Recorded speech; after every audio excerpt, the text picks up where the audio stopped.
Friends, D law junction में आपका स्वागत है। मैं बरखा शर्मा आपके सामने। जो हम आईपीसी की सीरीज कर रहे थे, अब हम उसको आगे बढ़ाएंगे। अभी तक जो हमने देखा था वो सबसे पहले देखा था इंडेक्स देखी थी हमने आईपीसी की इंडेक्स को देखने के बाद हमने देखा था चैप्टर 1 था हमारा प्रारंभिक यानी कि प्रिलिमिनरी जो 1 से लेकर 5 तक था। फिर चैप्टर 2 देखा था, वो था हमारा साधारण स्पष्टीकरण यानी जनरल एक्सप्लेनेशन जो 6 से लेकर 52 कै तक था। फिर हमने देखा था चैप्टर 3 जो कि था दंडों के विषय में यानी ऑफ पनिशमेंट जो था 53 से लेकर 75 तक यानी 53 से लेकर 75 तक। फिर हमने देखा था चैप्टर 4 हमने देखा था वो देखा था साधारण अपवाद यानी कि जनरल एक्सप्लेनेशन जो था हमारा 76 से लेके 106 तक। फिर हमने चैप्टर 5 देखा था जो था दुष्प्रेरण के विषय में जो था 107 से लेके 120 तक। ठीक है, अब हम आज देखेंगे चैप्टर 6 हमको बोल रहा है राज्य के विरुद्ध अपराधों की विजय में यानी कि हो गया हमारा of offence against the state. कहां से कहां तक कवर कर रहा है? ये कवर कर रहा है हमारा सेक्शन 121 से लेके 130 तक हमको बता रहा है कि राज्य के विरुद्ध अपराध होंगे। कहाँ कहाँ पे होंगे? जो हमको बता रखे हैं 121 से लेके 130 तक। तो सबसे पहले हम देखेंगे सेक्शन नंबर 121। सेक्शन नंबर 121 हमको क्या बोल रहा है? भारत सरकार के विरुद्ध युद्ध करना, भारत सरकार के विरुद्ध युद्ध करना और युद्ध करने का प्रयत्न करना। प्रयत्न के प्रोविजंस कहाँ पे आते हैं? जनरली तो क्या होता है, हर कोई जो सेक्शन होता है वो अपने जो प्रयत्न के बारे में प्रोविजंस होता है वो खुद के सेक्शन के अकॉर्डिंग या खुद के पार्ट में ही बता देता है। परंतु क्या होता है, हमारे एक चैप्टर 23 आता है जो 511 सेक्शन, एक अकेले सेक्शन नंबर 511 को लेके बैठा है। वो हमको बताता है प्रयत्न से रिलेटेड प्रोविजंस के बारे में। ठीक है, तो क्या है ये वाला सेक्शन? ये सेक्शन है 121 जो बोल रहा है भारत सरकार के विरुद्ध युद्ध करना, युद्ध करने का प्रयत्न करना या युद्ध करने का दुष्प्रेरण करना। दुष्प्रेरण हमने कहाँ पे पढ़ा था? दुष्प्रेरण हमने पढ़ा था चैप्टर 5 में। चैप्टर 5 107 से लेके 120 तक। ये क्या बोलता था हमको? दुष्प्रेरण करने के बारे में, है ना। तो ये बात हुई कि जो कोई भारत सरकार के विरुद्ध युद्ध करेगा या ऐसे युद्ध करने का प्रयत्न करेगा या ऐसे युद्ध करने का दुष्प्रेरण करेगा तो वो क्या कहलाए, वो क्या होगा, किस दंड से दंडित होगा? वह दंडित होगा डेथ पनिशमेंट से, या तो डेथ पनिशमेंट मृत्यु से होगा, एलआई से होगा यानी कि आजीवन कारावास से होगा, और जुर्माने से यानी कि फाइन से भी दंडित किया जाएगा। ठीक है, ये क्या कहा गया है? इसमें कहा गया है ये जो संज्ञान लिया जाएगा वो सेंट्रल गवर्नमेंट या स्टेट गवर्नमेंट की पूर्व अनुमति से इसके अंतर्गत कॉग्निजेंस लिया जाएगा। ठीक है, फिर इसके बाद जो सेक्शन आता है हमारा 121 का। 121 क्या है? यानी 121A। ये क्या बोल रहा है कि धारा 121 द्वारा दंडनीय अपराधों को करने का षड्यंत्र। ठीक है, इसका मतलब हो गया conspiracy to commit offence punishable by section 121। षड्यंत्र को और कहाँ पे पढ़ा गया है? षड्यंत्र को हमने पढ़ा है चैप्टर 5A में, जो कि सेक्शन कवर करता है 120A और 120B। ठीक है, इसमें हमको क्या बताया गया था? आपराधिक षड्यंत्र के बारे में बताया गया था। तो ये धारा हमको ये बोल रही है, ये सेक्शन हमको बता रहा है कि जो कोई धारा 121 द्वारा दंडनीय अपराधों में से कोई अपराध करने के लिए भारत से भीतर या बाहर क्या करेगा? भारत से भीतर या बाहर षड्यंत्र करेगा या केंद्रीय सरकार को या किसी राज्य सरकार को आपराधिक बल द्वारा या आपराधिक बल के प्रदर्शन द्वारा आतंकित करने का षड्यंत्र करेगा। किस किस तरीके का काम करेगा? भारत के भीतर करेगा या भारत से बाहर करेगा? क्या करेगा? षड्यंत्र करेगा। या केंद्रीय सरकार या किसी सरकार को जो कि राज्य सरकार होगी आपराधिक बल या प्रदर्शन के द्वारा आतंकित करेगा या आतंकित करने का षड्यंत्र करेगा तो वह दंडित किया जाएगा एलआई से या फिर दोनों में से किसी भांति का कारावास यानी कि कठिन और सादा कारावास से, जिसकी अवधि कितनी हो सकेगी? 10 वर्ष तक की हो सकेगी, और जुर्माने से भी दंडित किया जाएगा। ये बात हमको बोल रहा है सेक्शन 121 का कैप। ठीक है, इसके बारे में बताया गया, इसका एक एक्सप्लेनेशन दे रहा है। वो बता रहा है कि इस धारा के अधीन षड्यंत्र गठित होने के लिए यह आवश्यक नहीं है कि उसके अनुसरण में यानी कि उस तरीके का कार्य करने के लिए किसी तरह का कोई कार्य या अवैध लोभ गठित हो।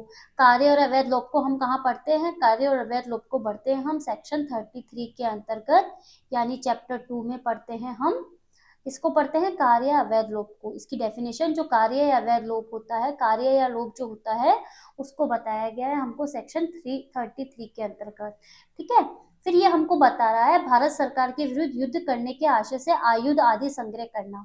किसमें बताया गया हमको? सेक्शन 122 कह रहा है हमको collecting arms etc with the intention of weighing war against the government of India. क्या होता है इसके अंतर्गत? इसके अंतर्गत होता है कि जो कोई भी व्यक्ति हो सकता है जो भारत सरकार के विरुद्ध या तो युद्ध करने के लिए या युद्ध करने की तैयारी करने के आशय से किसी पुरुष आयुध या गोला बारूद का संग्रह करेगा। तो यहाँ पे किस किस चीज का संग्रह किया जाता है? किसी भी पुरुष का संग्रह किया जाता है, या और किसका किया जाता है? आयुध का किया जाता है, ठीक है, और बारूद का संग्रह किया जाता है, गोला बारूद वगैरह होता है ना, उसका फिर संग्रह करता है, या अन्यथा युद्ध करने की तैयारी करेगा तो वो किससे दंडित किया जाएगा? एलआई से, यानी आजीवन कारावास से, और 10 वर्ष तक के कारावास से दंडित किया जाएगा, जो दोनों में से किसी भांति का हो सकेगा, जो कठिन होगा या फिर सादा हो सकेगा। ठीक है, अब आता है हमारा आगे का सेक्शन। तो हमने देख लिया कि दोनों में से किसी भांति के कारावास से दंडित होगा, जो 10 वर्ष से अधिक की नहीं होगी, दंडित किया जाएगा और जुर्माने से दंडित किया जाएगा। ठीक है, आज जो हम सीरीज कर रहे हैं, आज जो हम लेक्चर कर रहे हैं, वो किसके थ्रू कर रहे हैं? हम कर रहे हैं एक्ट के थ्रू। हमारा जो आईपीसी का बेयर एक्ट है उसी के थ्रू हम हमारा कर रहे हैं, क्योंकि हम बेसिकली क्या करते हैं, बुक्स वगैरह को पढ़ने से पहले हम हमारे एक्ट को गो थ्रू करते हैं। तो जो हमारे एक्ट, जो आज हमारा लेक्चर किया जा रहा है, लेक्चर डिलीवर किया जा रहा है आपको, वो किया जा रहा है एक्ट के थ्रू। आईपीसी का जो बेयर एक्ट है उसी को हम कंटिन्यू कर रहे हैं हमारे लेक्चर को बनाने में, जिससे कि क्या होता है, हम कहीं से भी कौन सा मैटर लेके आ रहे हैं उससे कोई फर्क नहीं पड़ता, उससे हमको फर्क पड़ता है इस चीज से कि हम किसी बात को कैसे समझ रहे हैं। ठीक है, तो आज जो हम सेक्शंस कर रहे हैं वो हमारे एक्ट के थ्रू ही कर रहे हैं। ठीक है, आईपीसी का बेयर एक्ट है, उसी के थ्रू आपको लेक्चर डिलीवर किया जा रहा है। ठीक है, अब आता है हमारा सेक्शन 123। सेक्शन 123 हमको क्या बोलना है? युद्ध करने की परिकल्पना को सुकर बनाने के आशय से छिपाना। युद्ध करने की परिकल्पना को सुकर बनाने के आशय से छिपाना। Concealing with intent to facilitate design to wage war. इसका मतलब ये हुआ कि जो कोई भी व्यक्ति होगा वो भारत सरकार के विरुद्ध युद्ध करने की परिकल्पना के अस्तित्व को किसी कार्य के द्वारा या किसी अवैध रूप के द्वारा इस आशय से इस प्रकार छिपाने के द्वारा ऐसे युद्ध को सुकर बनाए। सुकर बनाना क्या होता है? सरल बनाना। ठीक है, ये संभावित जानते हुए कि इस प्रकार छिपाने के द्वारा ऐसे युद्ध को सुकर बनाएगा, छिपाएगा, वह दोनों में से किसी भांति के कारावास से, जिसकी अवधि 10 वर्ष तक की हो सकेगी, दंडित किया जाएगा और जुर्माने से भी दंडनीय होगा। इसका मतलब ये हो गया, युद्ध करने की परिकल्पना को सुकर बनाने के आशय से छिपाया जाता है। क्या छिपाया जाता है? ये छिपाया जाता है कि भाई वो किसी भी इस तरीके का कोई काम करता है जिससे क्या होता है, युद्ध करने की जो परिकल्पना होती है वो आसान हो जाती है, और इस तरीके का काम किया जाता है कि जिससे वो आसानी से युद्ध करने की परिकल्पना कर सके। किसके खिलाफ होती है? भारत सरकार के विरुद्ध युद्ध करने की परिकल्पना होती है। कैसे की जाती है? किसी कार्य के द्वारा या अवैध लोप के द्वारा की जाती है, और इस प्रकार छिपाया जाता है कि वो युद्ध करने की परिकल्पना को सुकर बना सके, यानी कि सरल बना सके। जो कोई भी व्यक्ति इस तरीके का काम करेगा वो 10 वर्ष तक के कारावास से दंडित किया जाएगा और जुर्माने से भी दंडित किया जाएगा। ठीक है, ये बात हुई हमारे सेक्शन 123 की। अब बात करते हैं सेक्शन 124। सेक्शन 124 हमको क्या बोलता है कि किसी विधिपूर्ण शक्ति का प्रयोग करने के लिए विवश करने या उसका प्रयोग अवधूत करने के आशय से राष्ट्रपति, राज्यपाल आदि पर हमला करना। ठीक है, राष्ट्रपति और राज्यपाल पर हमला करना। तो इसके लिए हम देखते हैं सेक्शन 124। 124 हमको बोल रहा है assaulting president, governor ETC with intent to compel or restrain the exercise of any lawful power. जो कोई क्या करेगा, भारत के राष्ट्रपति या किसी राज्य के राज्यपाल को, राष्ट्रपति किसका होता है? भारत का, जबकि गवर्नर किसका होता है? हर राज्य का अपना अलग गवर्नर होता है। ठीक है, तो किसी राज्य के राज्यपाल को, ऐसे राष्ट्रपति या राज्यपाल को की विधिपूर्ण शक्तियों में से किसी शक्ति का किसी प्रकार का प्रयोग करने के लिए या प्रयोग करने से विरत रहने के लिए, विरत रहना यानी उसको प्रयोग करने से मना करने के लिए उत्प्रेरित करने या विवश करने के आशय से। क्या मतलब हुआ इस बात का?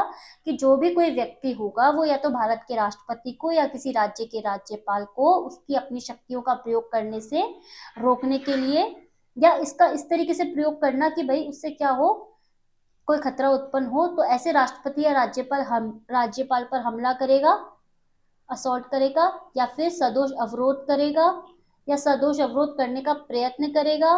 ऐसे आपराधिक बल या आपराधिक बल के प्रदर्शन द्वारा आतंकित करेगा या ऐसे आतंकित करने का प्रयत्न करेगा तो वह दोनों में से किसी भांति के कारावास तक की, जो कि 7 वर्ष तक की हो सकेगी, और जुर्माने से भी दंडनीय होगा। कौन बोल रहा है हमको ये सेक्शन? ये सेक्शन बोल रहा है हमको 124। ठीक है, ये बात हुई हमारे सेक्शन 123 की। अब हम आगे बढ़ेंगे, आगे बढ़ के चलेंगे 124 क पर। क्या बोल रहा है 124 क? एक मिनट।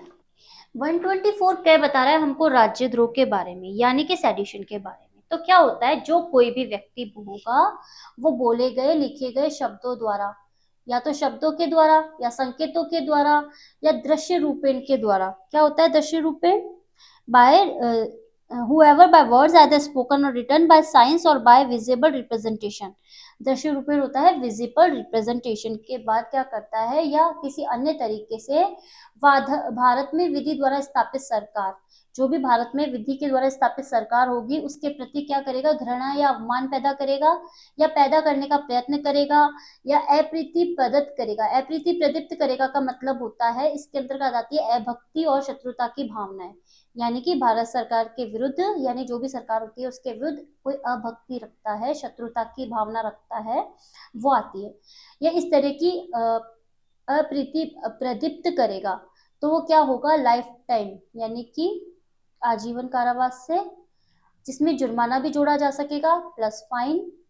ठीक है, और क्या होगा, 3 या फिर 3 वर्ष तक के कारावास से, जिसमें भी जुर्माना जोड़ा जा सकेगा, दंडित किया जाएगा। ठीक है, अब इसमें एक्सप्लेनेशन दे रखे हैं। एक्सप्लेनेशन 1 में हमने बता ही दिया कि अप्रीति के अंतर्गत अभक्ति और शत्रुता की भावना आती है, और जबकि स्पष्टीकरण जो 2 आता है वो क्या बोलता है कि घृणा अवमान अप्रीति के अंतर्गत इस तरह की को प्रदीप्त किए बिना या प्रदीप्त करने का प्रयत्न किए बिना सरकार के कामों के प्रति विधिपूर्ण साधनों द्वारा उनको प्रतिपूर्त कराने की दृष्टि से अनुमोदन प्रकट करने वाली टीका टिप्पणी इस धारा के अधीन अपराध में थी। इसका मतलब ये हो गया कि अगर कोई घृणा अवमान अप्रीति की भावना रखे बिना किसी विधिपूर्ण साधनों से अगर किसी भी दृष्टि से क्या करता है, कोई अपने विचार वगैरह रखता है, तो उसको इसमें राजद्रोह नहीं माना जाएगा।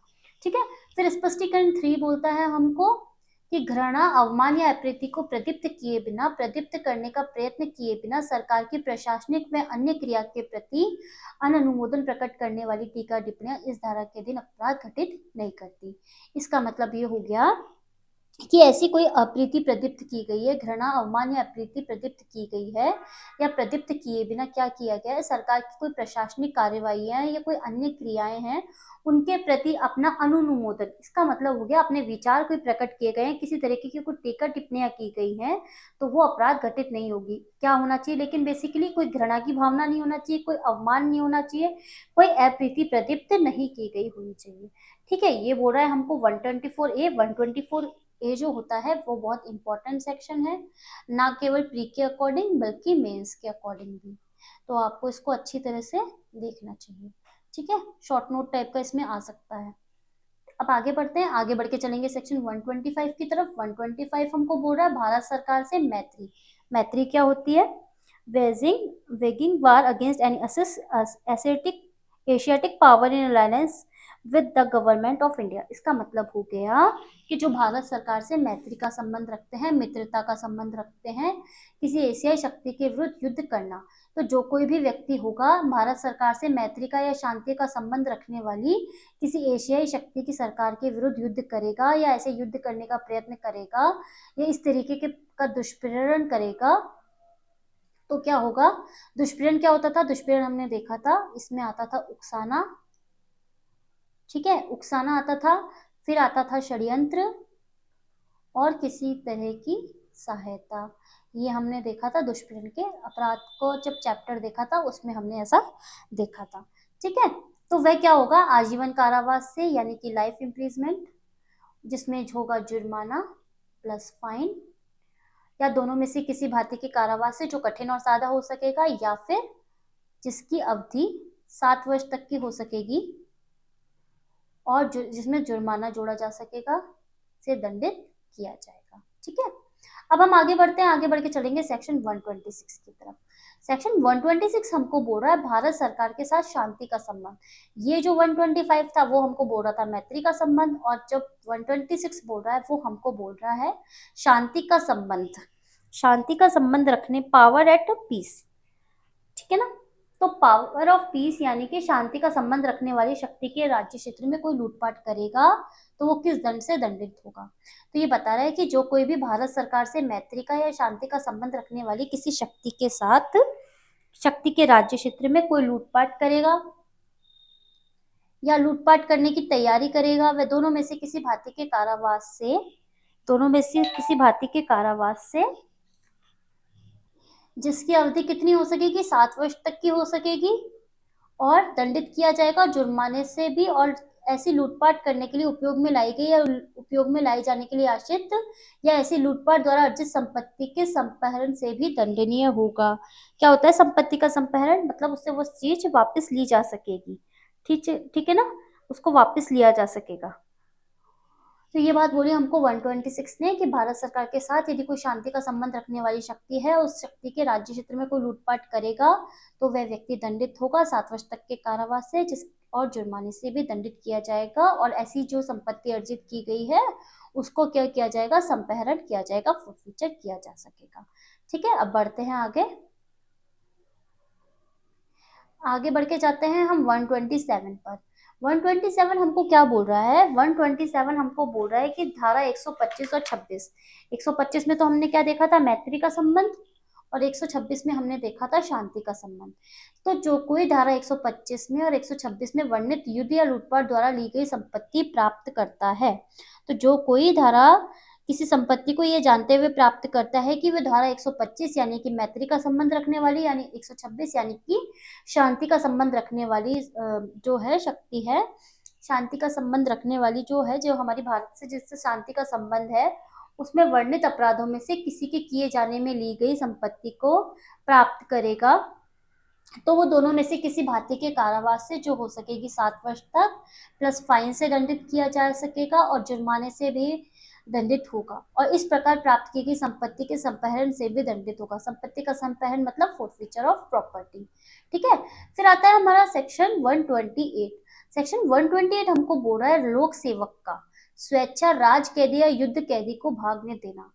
तो क्या होगा, जो कोई ऐसा लोक सेवक है जो क्या करता है, किसी राज कैदी को या युद्ध कैदी को अभिरक्षा में रखते हुए स्वेच्छा यानी अपनी मर्जी से किसी ऐसे कैदी को किसी ऐसे स्थान से जिसमें ऐसा कैदी परिरुद्ध है।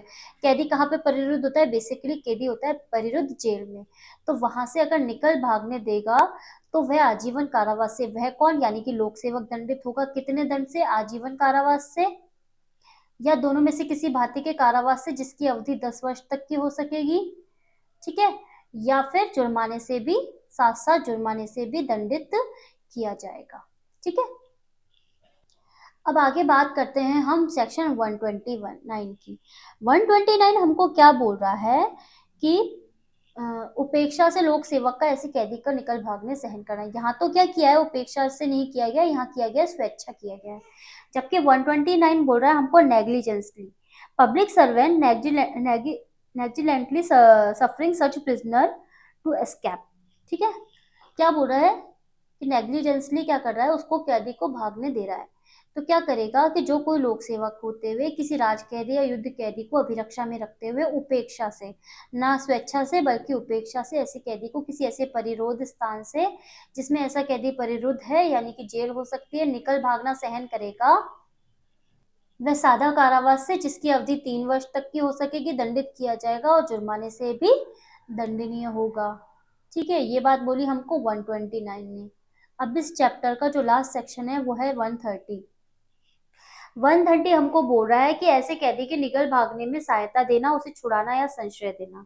तो क्या होगा, जो कोई जानते हुए किसी राज कैदी या युद्ध कैदी को विधिपूर्ण अभिरक्षा से निकल भागने में मदद या सहायता देगा, या किसी ऐसे कैदी को छुड़ाएगा या छुड़ाने का प्रयत्न करेगा, या किसी ऐसे कैदी को जो विधिपूर्ण अभिरक्षा से निकल भागा है संशय देगा या छिपाएगा, या ऐसे कैदी को फिर से पकड़े जाने का प्रतिरोध करेगा या करने का प्रयत्न करेगा, या फिर क्या करेगा, कैदी को फिर से पकड़े जाने का प्रयत्न करेगा, एक सेकंड रुकिए आप, है ना,